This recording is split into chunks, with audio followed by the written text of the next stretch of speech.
Syriac Info vous souhaite un grand bonjour à toutes et tous. Comme dans l'une de vidéos plus haut, les Américains avaient déjà planifié leur attaque contre l'Iran en connivence avec Israël.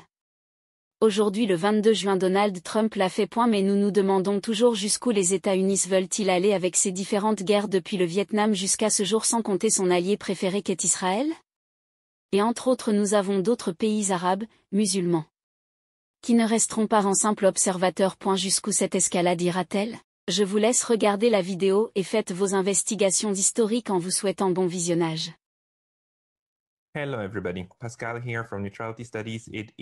Bonjour à tous. Pascal ici, des études sur la neutralité. Nous sommes le dimanche 22 juin 2025, du moins, ici au Japon. Aux États-Unis, c'est encore la soirée du 21. Le président américain vient d'annoncer que les frappes tant attendues contre l'Iran ont désormais eu lieu. Le New York Times titre cela, comme je le perçois également.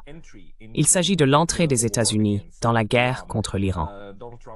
Donald Trump a fait une grande annonce et a qualifié ces frappes de très réussies. Il a déclaré que 3 cibles avaient été touchées: Fordow, Natanz et Ispahan, les sites nucléaires iraniens où l'Iran développe différentes parties de son programme nucléaire. Bien sûr, le site le plus controversé a été Fordow, car il est profondément enfoui sous une montagne, dans un bunker.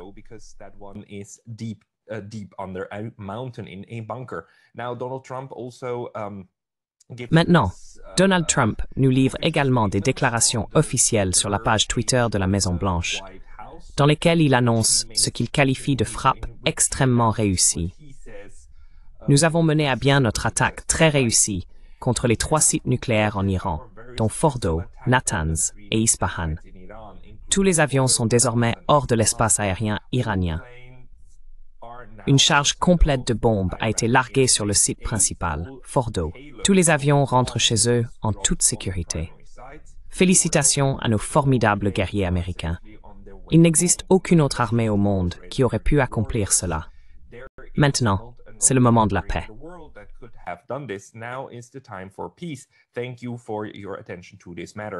Merci de votre attention à cette question. C'est une déclaration totalement étrange. Je veux dire, c'est bizarre que Donald Trump déclenche une guerre et dise que c'est le début, que c'est maintenant le moment pour la paix. Je veux dire maintenant que nous vous avons bombardé. Et il y a quelque chose de bizarre qui se passe. Je dois le souligner. Car jusqu'à présent, il est très difficile en ce moment de trouver une quelconque information crédible et indépendante sur ce qui vient de se passer.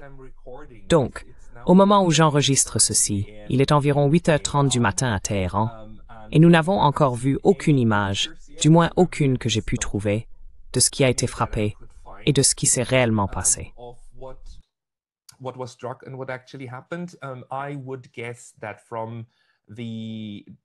Je suppose que, d'après le moment où cela a été annoncé, le bombardement a dû avoir lieu quelque part entre 3 et 4 heures du matin, heure locale de Téhéran, en pleine nuit, n'est-ce pas? Du moins, c'est ce qui est affirmé. Et la situation est un peu étrange pour l'instant, là où nous en sommes.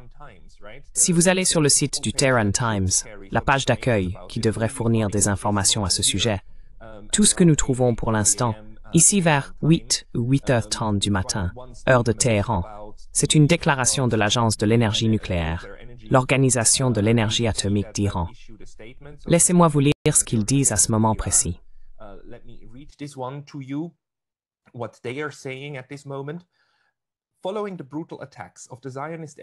À la suite des attaques brutales de l'ennemi sioniste au cours des derniers jours, à l'aube aujourd'hui, les sites nucléaires du pays à Fordow, Natanz et Ispahan ont été attaqués par l'ennemi de l'Iran islamique lors d'une offensive brutale qui a enfreint le droit international, en particulier le traité sur la non-prolifération des armes nucléaires, TNP.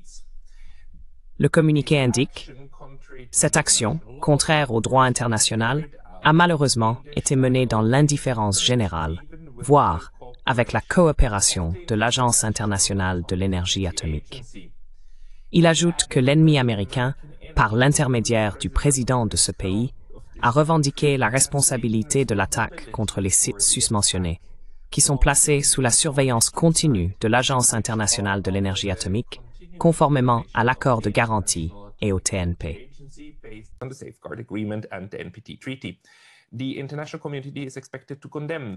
La communauté internationale est censée condamner l'anarchie fondée sur la loi du plus fort et soutenir l'Iran dans la réalisation de ses droits légitimes. L'Organisation de l'énergie atomique d'Iran a en outre assuré à la nation iranienne que, malgré les conspirations malveillantes de ses ennemis, grâce aux efforts de milliers de ses scientifiques et experts révolutionnaires et motivés, elle n'autorisera pas l'arrêt du développement de cette industrie nationale. Cette organisation a inscrit à son ordre du jour les mesures nécessaires, y compris des actions en justice, pour défendre les droits de la noble nation iranienne. Voilà, c'est tout ce que nous avons pour l'instant. That's what we have right now, and I find it very weird how this statement. Et je trouve très étrange que cette déclaration ici essaie de ne pas indiquer qui a réellement largué les bombes ou qui a mené les attaques, ce qui, à mon avis, est confirmé ici. Mais on ne dit pas vraiment qui a fait cela. D'accord, les Américains l'ont soutenu, et nous le savons. Mais à ce stade, je commence à me demander si les États-Unis ont réellement utilisé des bombardiers B-52 ou des avions pour frapper ces installations. Nous entendons d'autres sources, voyons voir ici, comme des comptes Twitter pro-iraniens. Ce compte Twitter, Daily Iran Military, affirme qu'un rapport d'un correspondant de l'IRNA indique que des habitants locaux à proximité de Fordow n'ont signalé aucun signe d'une explosion majeure.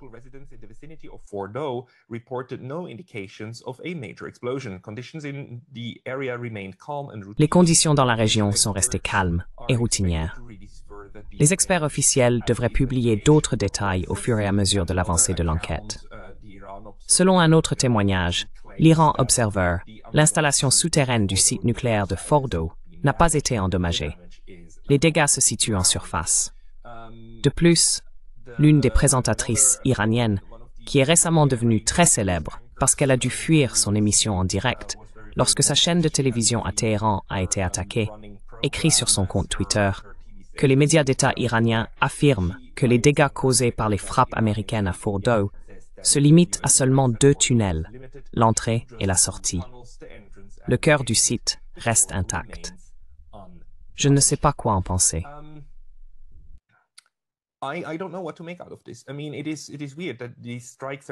Je veux dire, c'est étrange que ces frappes aient eu lieu il y a maintenant plus de 4 heures et que nous n'ayons aucune image, aucun indice.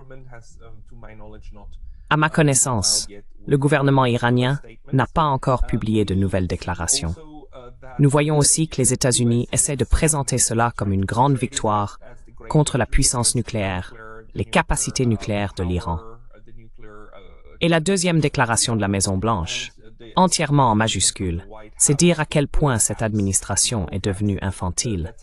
Dit « Toute représaille de l'Iran contre les États-Unis d'Amérique sera accueillie par une force bien supérieure à ce qui a été vu ce soir. »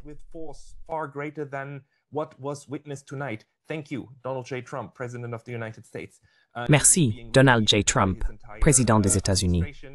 Et toute son administration retweet cela. Je veux dire, le secrétaire à la Défense, Pete Hegseth, a retweeté exactement la même déclaration que Trump a publiée sur Truth Social.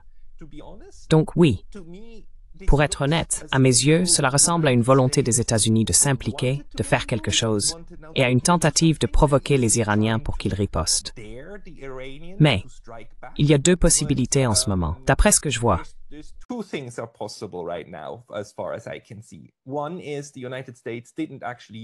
Une possibilité est que les États-Unis n'aient en réalité pas utilisé de bombardiers, mais seulement des missiles et des drones qu'ils ont lancés contre des cibles déjà frappées auparavant, afin de pouvoir dire « Nous avons agi et nous avons essentiellement détruit ces installations, même si elles sont toujours intactes. » L'intention serait de sauver la face d'un côté et de l'autre de mener une frappe limitée pour ensuite tenter de forcer la main des Iraniens afin qu'ils se retirent.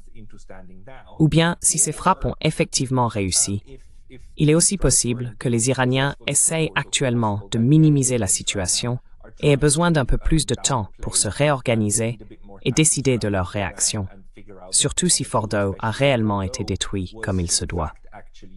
même si je dois dire que j'ai du mal à le croire, étant donné les rapports que nous avons entendus la semaine dernière sur la profondeur à laquelle cette installation était enfouie.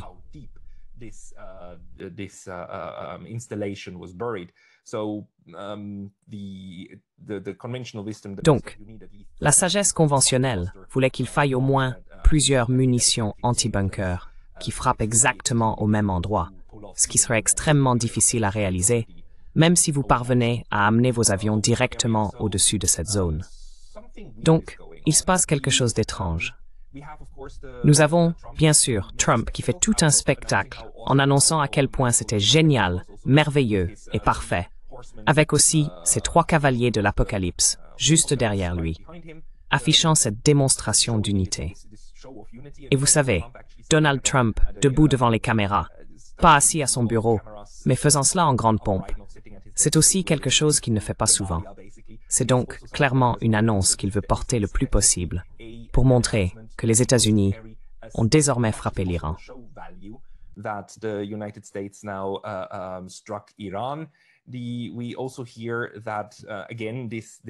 Nous entendons aussi, encore une fois, cette affirmation selon laquelle c'est maintenant le moment pour la paix, n'est-ce pas?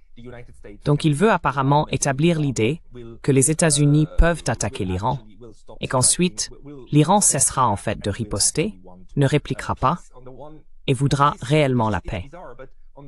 C'est étrange, mais d'un autre côté, il faut imaginer que si les Iraniens disent maintenant « Très bien, cela a été endommagé », alors les États-Unis peuvent prétendre que le programme nucléaire a été anéanti, même s'il fonctionne toujours, même si les installations sont toujours en état.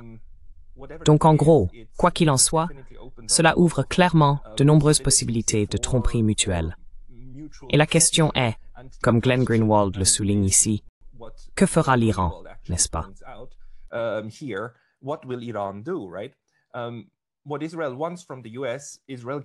Ce qu'Israël veut des États-Unis, Israël l'obtient. C'est comme ça depuis des décennies, peu importe qui est élu, c'est ce que dit Greenwald.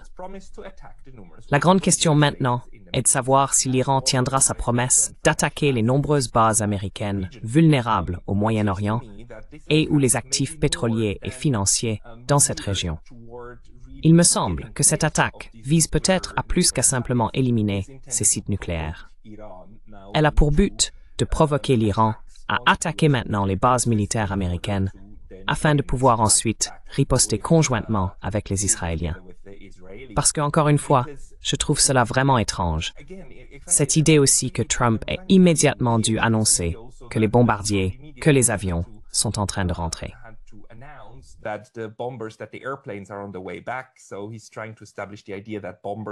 Donc, il essaie de faire croire que des bombardiers survolaient directement l'espace aérien iranien. Cela prendra probablement un peu de temps, mais il se passe clairement quelque chose de louche. Nous savons aussi maintenant que sa base est clairement divisée sur cet acte. Marjorie Taylor Greene vient d'annoncer sur son compte Twitter qu'elle s'oppose fermement à toutes ces actions. Chaque fois que l'Amérique est sur le point de réaliser de grandes choses, nous nous retrouvons impliqués dans une nouvelle guerre étrangère. Il n'y aurait pas de bombes qui tombent sur le peuple israélien si Netanyahou n'avait pas d'abord largué des bombes sur le peuple iranien. Israël est une nation dotée de l'arme nucléaire. Ce n'est pas notre combat. La paix est la solution. Félicitations, Marjorie Taylor Greene. Pour une républicaine d'extrême droite, vous avez un niveau de lucidité remarquable sur ce qui est nécessaire en ce moment.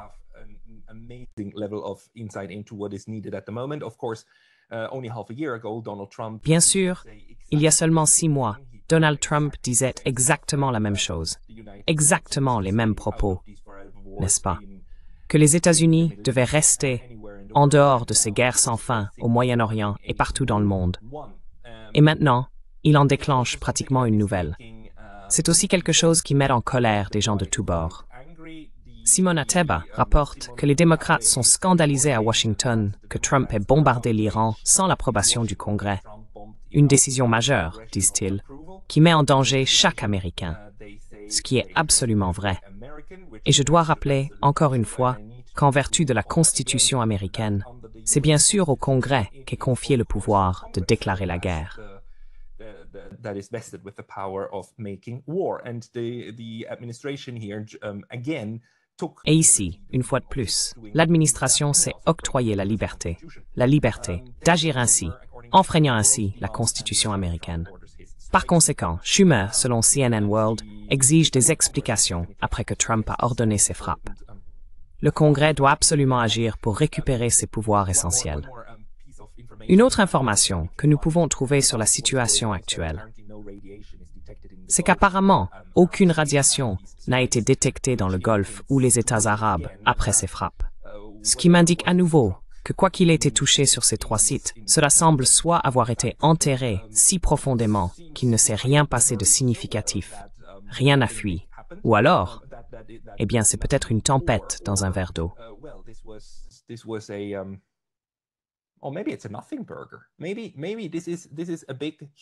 Peut-être s'agit-il d'une grande, immense tentative pour provoquer l'Iran, ou d'un jeu stupide et puéril du type « je te défie », afin de pouvoir ensuite proclamer une victoire, alors qu'il ne s'est presque rien passé. Il faut également garder à l'esprit, même si le président américain affirme qu'il s'agit d'une implication directe des États-Unis, que nous savons que les États-Unis ont déjà été impliqués dans ces frappes aux côtés des Israéliens, par le biais des systèmes d'armes utilisés, des renseignements nécessaires et probablement des systèmes de guidage des missiles.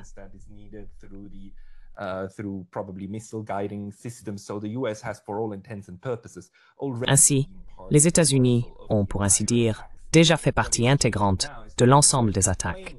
Ce qui change maintenant, c'est que les États-Unis revendiquent une implication directe, ce qui, d'un autre côté, va désormais exercer une pression sur l'Iran pour qu'il réagisse. N'oublions pas que les contre-attaques actuellement menées par l'Iran contre Israël sont toutes appelées « Vraie promesse 3 », car c'est la 3e fois que l'Iran a été attaqué sur son sol, que son peuple a été tué, et que l'Iran a ensuite promis des représailles. L'Iran l'a déjà fait auparavant. Il a déclaré que si les États-Unis s'impliquaient et attaquaient directement certaines de ces installations, alors il riposterait contre les États-Unis. Il serait donc logique que par la suite, l'Iran passe à la vraie promesse 4 contre des sites américains. Alors, que devons-nous en conclure? What do we make out of this? One more thing that we can say from past experiences. Une autre chose que l'on peut dire, d'après les expériences passées, c'est que lorsque l'Iran a été acculé, il a parfois eu recours à des frappes de représailles calibrées pour ne pas semer le chaos aux États-Unis. Surtout après l'assassinat de M. Soleimani, alors général en charge des gardiens de la Révolution, qui s'était rendu à Bagdad. À son arrivée à Bagdad, il a été pulvérisé par des frappes américaines, par des drones américains. Lorsque cela s'est produit, les Iraniens ont également promis des représailles. Ce qu'ils ont fait, c'est tirer des missiles sur ou à proximité d'une base aérienne américaine en Irak. Mais ils se sont assurés que les missiles tirés ne tueraient personne. Ils ont ainsi pu revendiquer une riposte, alors qu'il était bien compris aux États-Unis qu'il s'agissait d'une frappe destinée essentiellement à permettre aux Iraniens de sauver la face, du moins auprès de leur propre population, puis de clore l'affaire.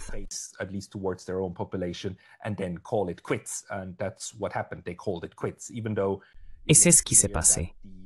Ils ont décidé d'arrêter, même s'il est clair que la provocation de leur côté, l'assassinat de l'un de leurs principaux généraux, était bien sûr bien pire que ce qu'ils ont pu infliger aux États-Unis. Mais à un certain moment, l'Iran est l'adulte dans la pièce qui comprend que si l'on veut riposter d'une certaine manière, il faut aussi en avoir les moyens.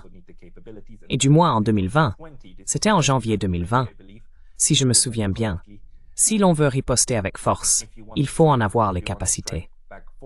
Et apparemment, à ce moment-là, il a été estimé que ce n'était pas le cas, et qu'une guerre totale avec les États-Unis serait une catastrophe pour la nation iranienne.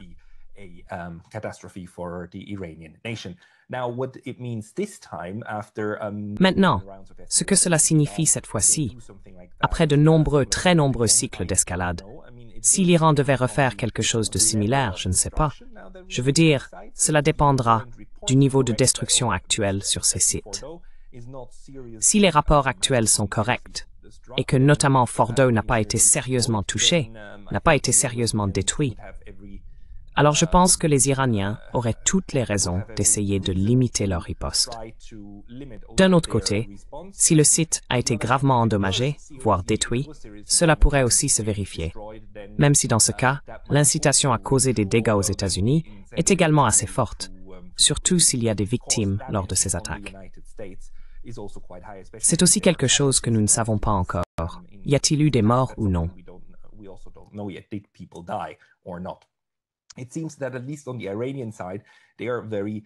Il semble que, du moins du côté iranien, ils prennent grand soin de ne pas révéler non seulement ce qui s'est passé, mais aussi qui a mené quel type d'attaque.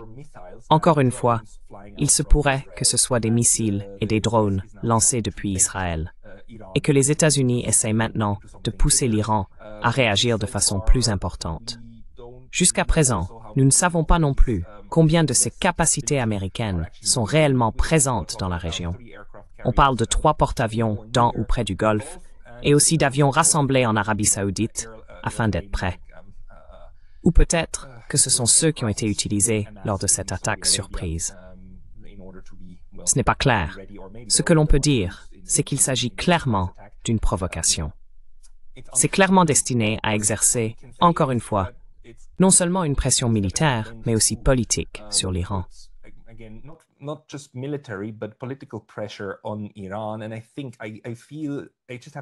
Et je ressens, j'ai simplement l'impression que quelque chose d'encore plus sournois se passe en ce moment en coulisses. Parce que la façon dont cette annonce a été faite, et le fait que les États-Unis n'ont même pas pris la peine d'essayer de prendre des photos ou de nous donner la moindre indication sur le succès de leur frappe, autre que la parole du président, autre que la parole de quelqu'un qui a menti à plusieurs reprises et qui a bien fait comprendre que le mensonge fait partie de sa stratégie militaire et diplomatique envers l'Iran. Nous n'avons rien de plus. C'est encore une fois comme les tactiques d'un véritable tyran qui frappe quelqu'un au visage puis exige qu'il fasse la paix avec lui.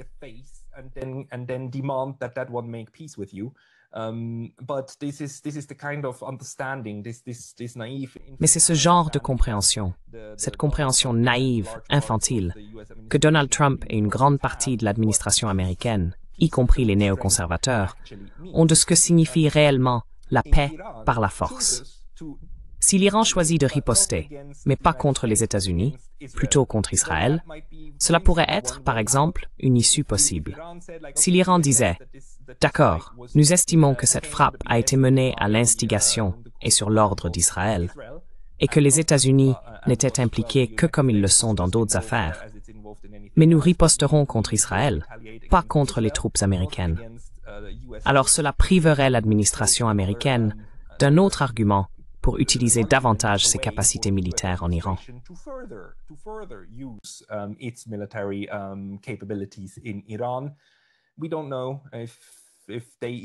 Nous ne savons même pas s'ils s'en soucient, s'ils prennent encore la peine à ce stade. Mais une chose est claire. Donald Trump a désormais clairement divisé sa base politique et probablement aussi ses partisans au Capitole.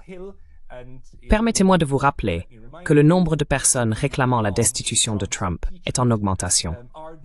Kim Eversen vient de publier un tweet disant qu'elle soutenait Trump auparavant, mais qu'à présent, elle est totalement en faveur de sa destitution, parce qu'il vient de rompre, en gros, sa promesse électorale la plus importante, à savoir pas de nouvelle guerre pour les États-Unis.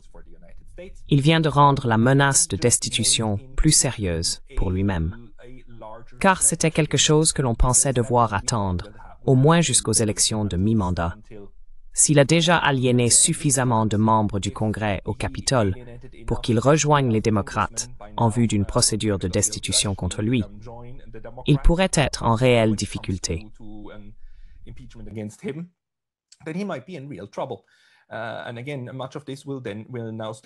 Encore une fois, beaucoup de choses dépendront désormais de ce qui viendra d'Iran.